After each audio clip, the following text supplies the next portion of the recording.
Welcome to another episode of Rideshare Road Talk, Conversations in Motion, a podcast where we create unfiltered talk space that examines the meaningful lives of my passengers while engaging in personal and topical discussions.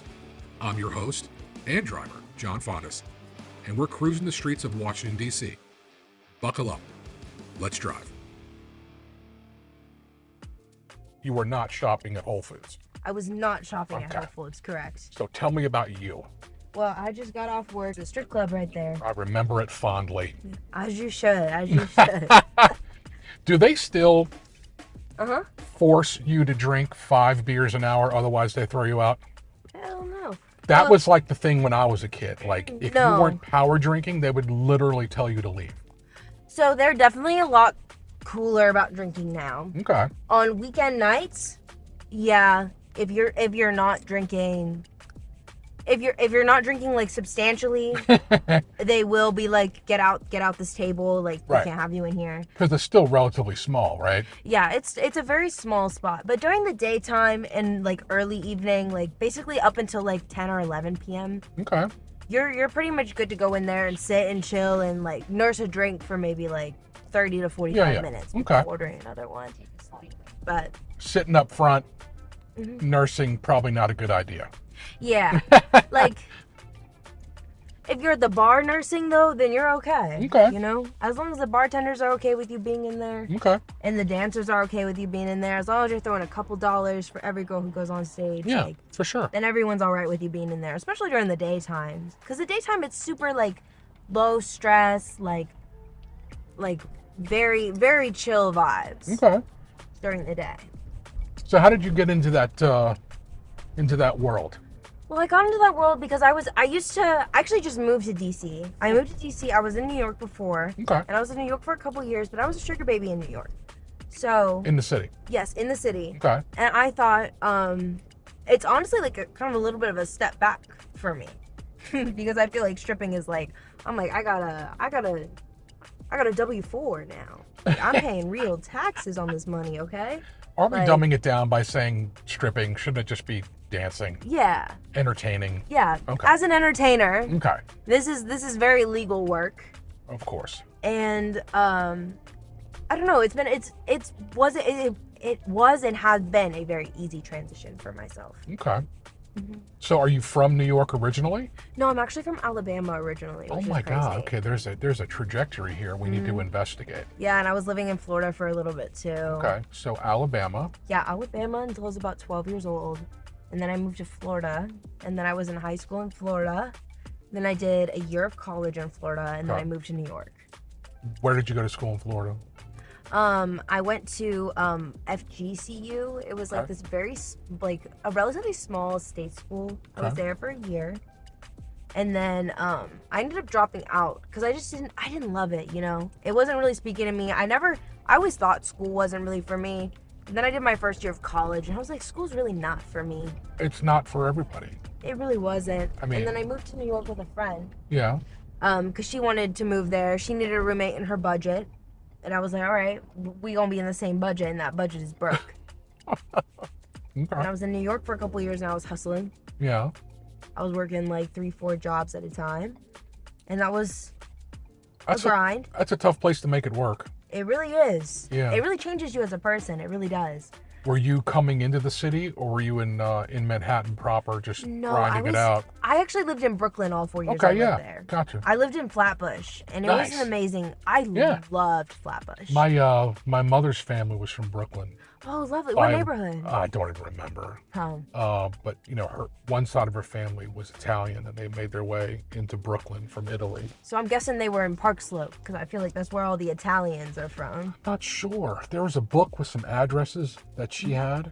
12th Avenue. That's rings Park a bell. Slope. That's Yeah, for sure. You're clairvoyant, so you know. Hey, but I feel like I know when when someone says, oh, like my parents, my grandparents, they all like, they came to this area of Brooklyn, Mm-hmm.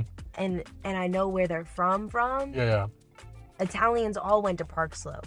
It's just so easy to guess from there. See, you're a historian. hmm Maybe you should have studied history. I actually love history. See? History's like my favorite like subject to like learn about just in free time. Yeah. Like, I'm a big documentary fan. Nice. Especially history documentaries. Okay. Those are so interesting to me. Let's see. Well, that's really cool. I feel like a Lyft podcast, like, that's super unique, and that's really cool. Because, like, you really do get, like, any and every type of person. You can, and, you know, some people, sorry about the bumps here. Oh, yeah, no worries. I know. You know, some people are introverted and don't want to talk. Some people are having a bad day. Mm-hmm. Some people think I'm like a flea speck and I'm not worth even saying hello to. Mm-hmm. And that's fine. But that's the exercise, is that you never quite know who you're riding with or who you're walking past on the street and what their story is and what they've achieved or what struggles they've had. Mm-hmm. That's the kind of stuff that I'm fascinated by and what I try to get. So thank you. Yeah, it's been rewarding on a multitude of levels. Oh, I'm sure. Yeah. That's one reason why I like the club that I'm working at right now. Yeah. Because it's very like dive bar feel, you know? Yeah. And I love to talk to people. I like love to hear people's stories. It's so fun. Like, I love to go to bars and just talk. Well, look, I mean, from my experience, I mean, you know, when I jokingly say, you know, this is like, it's like half DC tourism and hotspots and half talk space therapy. I'm not kidding. Like, people, if they're comfortable in the back seat, they unload and just tell me all kinds of crazy stuff. And there is a component in your world as well that I'm very well familiar with. Yeah. Or maybe you have a regular and you never know what's going on in that person's life, and this is just their outlet, and then you're having conversations and they're telling you everything about themselves. Yeah. Fair? That's really how it is. It's like, most of our regulars, they've got a lot going on in their lives, and when they come into the club, like, that's their space to like really just talk about their lives and not be judged. Right. Like, it's a very like judgment-free zone on behalf of like dancers, on behalf of the customers as well. Like, you can really, like, I can also share things about my life that I wouldn't like some things that I wouldn't even share with like some of my friends. Yeah. Like, I can be like, oh my god, this crazy fucking thing happened. Like, so let me segue into that. Mm-hmm.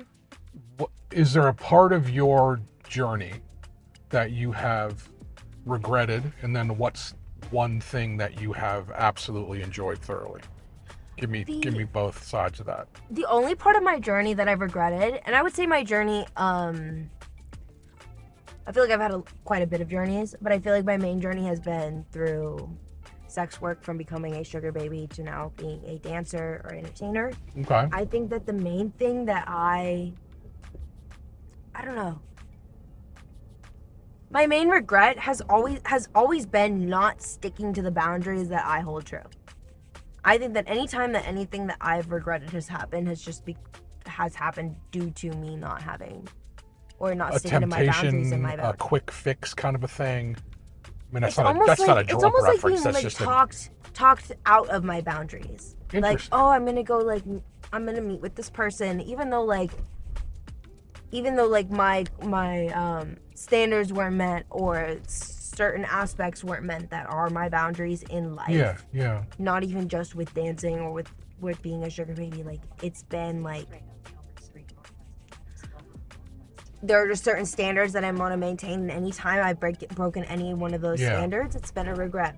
And well, I mean, everyone has that sense of guilt. Just could be a multitude of triggers for that. Decisions we make. I mean, we've all made decisions that we regret, right? Mm-hmm. Or there's aspirations for things that we want that might be more positive for us, or, you know, something like that. So I totally get that. Mm-hmm. What's the most you've made in a night? What's the most I made in a night? Yeah. I'm always fascinated by that. The most I made in a night, and this is kind of a lot, but it was just because I got really lucky. So I made the most I made in a night is $2,500. Oh my god! And that was because I sold a really big room. So we have like. What does that mean when you sell a room? What is that? So basically, we have our regular dances. That's called our stage money. Okay. So what we get tipped on stage, and then our rooms are the lap dances. So we don't do any table dances. So you can't touch any of like the entertainers who are on the floor, See, basically. I used to go to strip clubs all the time when I was younger. And for whatever reason, I thought you could not do lap dances in DC. Well, I So- think they've changed the rules, but they're very strict on it. Well, sure, right. We would go up to Baltimore, which was super sketchy. And there's one place that once you got inside, it was fairly comfortable and it was safe and all that. You could do that there. But yeah, I didn't know they did that here. Yeah. Okay, 2,500. So you had the room and you were just crushing it, basically. Yeah. So basically, there's a $3,000 room. that God. And I sold that one. But this guy, he was dummy drunk and he really liked me. Okay. He was saying I look like his ex-wife. But I was like, I love you for that. There's a price to pay for that, I think. I was like, don't I look just like her? Don't I look just like her? But then I had that moving great, like her. and then we get a decent percentage of the room Oh, that we're okay. in. Okay. Because like at this club, we don't pay any stage fees. Basically, we don't pay the club anything. We make hourly wages. Yeah. But our rooms, how much we sell the room for, we get a pretty good percentage of how much a room sells for. Are you? So I sold the top level room, and then I did really well on stage. So Are you kind of? And this is a personal question, but are you churning and burning through the money you're making, or do you have a plan? Are you banking it? Are you investing? Like, what are you doing? no, I actually Is there an end to the means that you're? I've been saving. I Okay. actually just recently paid off every piece of debt I have. Good. So I'm now debt free, which is lovely. It's not like I was like crazy in debt. It was like $3,000 worth of credit card debt that I accrued over like 3 years. But you're checking boxes. But Just debt free now. good. And I have been saving. So there is.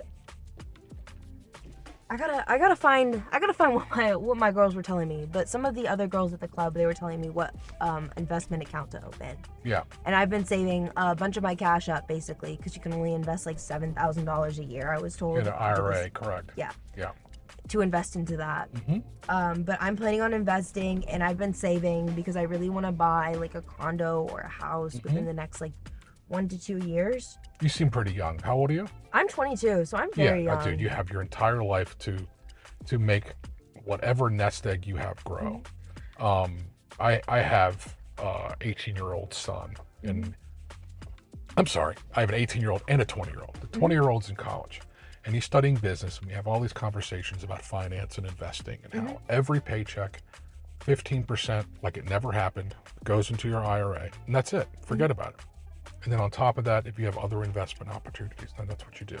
And when you do that, the simple compound math, where if you take your maximum contribution, $7,000 in an IRA, and it's in what's called an ETF, which is like a balanced portfolio of all kinds of great companies, right? And you're 22, if you let that sit and forget about it and contribute that $7,000, by the time you're like 50, it's going to be like 3.5 million.